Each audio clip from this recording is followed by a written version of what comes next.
unfortunately, with everything that's going on in Turkey, 10 minutes is not quite enough time, but I'm going to be succinct. I can't possibly cover the devastated landscape of press freedom in 10 minutes, but I'll do what I can. So first of all, it's obvious that Turkey's experiencing a press freedom and freedom of expression crisis that's sustained, it's profound, it's waxed and waned, it's reached its apex in 2012 and 2013 when Turkey occupied the role as the world's leading jailer of journalists. It's waned somewhat since then, following the collapse of the Ergenekon prosecution and amidst efforts to explore possible peace agreement with the PKK, we saw journalists released from prison during that period. It morphed into a crackdown on the internet and social media following the Gezi Park protests, and then flared dramatically as the conflict between the AKP and the Gulenists erupted into open warfare, resulting in the targeting of allied media. And it's been fueled in recent months by the deteriorating security situation in Turkey as the military conflict in neighboring Syria has produced a flood of refugees, an influx of jihadi fighters, and several bomb attacks, as we know, targeting the Kurdish population, allegedly carried out by supporters of the Islamic State. And so the logical question is why? Why is this press freedom crisis going on in Turkey? Because not that long ago, Turkey was viewed as stable, growing economically, was seen as a model for the region, certainly promoted in that regard by the Obama administration. It seemed on the road to EU integration, establishing its position as a geostrategic beachhead in a region characterized by instability. So what's happened? In my view, there are three factors, and they're all linked to Turkey's President Erdogan and his view of the media and his understanding of the role of the media in Turkish society. Erdogan is obviously a mercurial leader, but his ideas and the course of action he's taken is really shaped by his view of the world, and so I want to explore that a little bit. So the first factor, I think, is the temperament of Erdogan himself. And I got a window into his thinking when we met with him a year ago, October, along with other senior members of his government, including the Prime Minister. The meeting with Erdogan took place as part of a joint press freedom delegation. CPJ was participating along with the International Press Institute, which is based in Vienna. And we had about a 90-minute discussion with the president. We had the opportunity to explore a wide range of different press freedom challenges. And what was interesting is that he gave no ground. He gave no ground. Usually when you go to these meetings, you hear the platitudes about the importance of democracy, press freedom, journalists play an important role of the society. None of that. None of that. No paeans to the media, no tributes to democracy. He went right after journalists. He targeted, and no one was spared. The New York Times and CNN were completely unfair to him. The Turkish media, of course. He is clearly a man at war with information. And he made a couple of key points that stayed with me. First, he was adamant that he welcomed criticism. That's what he said. But he would not tolerate insults, particularly insults towards his family. This is how he presented it. And I obviously pushed back on that point because there is no distinction between insults and criticism in international law. And so I said, how do you differentiate? And he gave two answers, both of which are profoundly unsatisfying. He said that, and this is a quote, or it's an approximation of a quote, my best memory, Turks understand the difference between insult and criticism, was his one answer. And he also said that the courts would decide. So the other thing he said, and to be clear, this was in the context of talking about Islamic State recruitment, he said that he's increasingly against the internet every day. So this statement, coming on the heels of the releases of the clandestinely recorded conversations about, related to possible corruption in his inner circle and his family, that sort of lashing out at the internet was very ominous in my view. And I would make the point, obvious to all of those, I think, in this room, that Erdogan and his government have followed through on both these points. They've initiated a series of prosecutions against journalists and others under an archaic law that criminalizes insulting the president. And of course, the government has made systematic efforts to restrict online speech, periodically blocking Twitter and YouTube and initiating legal action against online critics. Now, clearly, Erdogan is thin-skinned. We know this. Despite what he says, I think he abhors criticism. He also believes, and I would say sadly, he's not really out of the Turkish political mainstream on this point, that state interests always trump individual rights, and especially when this comes to issues of national security. Who defines issues of national security? Well, the president and his inner circle do. So he has used his power and his influence to convert these predilections into official state policy.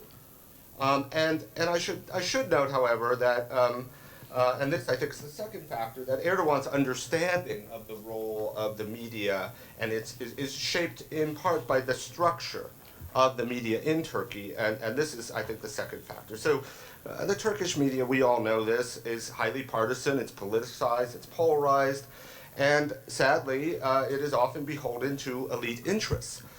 Historically, these interests were large business conglomerates allied with the secular and military establishment, and Erdogan obviously perceived this structure as a threat to his political project, and he sought to reshape the media and the information environment to meet his own needs.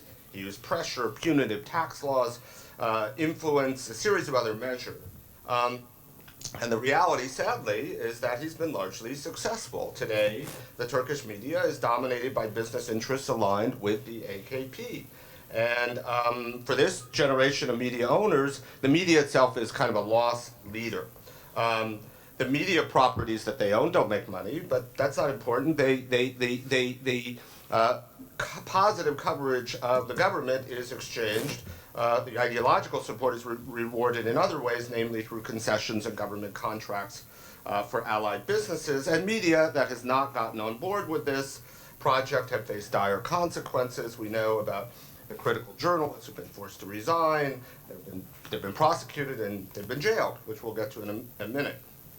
And media organizations have been starved of advertising, they've been raided, they've been inspected, they've been taxed, they've been threatened. Now, what is sad, in my view, is that this understanding of the role of the Turkish media is not altogether incorrect, and I've seen, unfortunately, media organizations use their public trust to advance their own political and commercial interests. And many of the organizations that are under tremendous pressure today did not speak out when journalists like Ahmet Şık and Nedim Şener were falsely linked to the Ergenekon conspiracy because of their critical reporting on the alleged influence of Fethullah Gülen. Today, journalists who were prosecuted in that time are failing to speak out to defend the rights of media organizations that, in their view, represent the interests of political groups that they oppose. This is all very unfortunate. I should note, of course, that CPJ defends the rights of all journalists, regardless of their political views. We will continue to do so. I only provide this information because I think it provides some context for the repression that's occurring.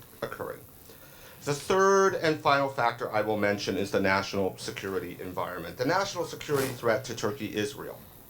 The irony, of course, is that many of the challenges have been created or exacerbated by government actions, ranging from the sweeping crackdown on civil society that fueled the Gezi protests, the tolerance for the rise of the Islamic State as a hedge against Assad and the YPG in Syria, aggressive stance taken towards the PKK, a posture which many analysts believe was intended to shift the balance in the recent national elections. Going back to point one about Erdogan's temperament, the security threats fueled in good measure by his own policies justify in his own mind the constraints on the media and the civil society that the government is imposing. So there's a circular logic here that's very hard to escape. So what is to be done? And this is not an easy question to answer because Erdogan and the Turkish leadership have demonstrated a consistent willingness to pay the political price in terms of Turkey's international standing in order to implement their repressive actions at home. But the Turkish government is not impervious to international pressure, and so it is critical that continuous, I'm just going to go a little bit over, continuous pressure be applied to the US and European governments to prevent Turkey from leveraging the geopolitical advantage that it has, particularly as it relates to the Syrian conflict and the refugee crisis in Europe. This is what CPJ is doing. This is what we did when we released our Europe report in Brussels earlier this year. We've specifically focused on Turkey's record in the context of the EU. We're going to be holding another press conference in Brussels on December 15th to drive this point home. We've raised this regularly in Washington. We're going to continue to do so. Solidarity and support from the international media is crucial, and CPJ is committed to providing ongoing support in that regard. Of course, our work is not made easier.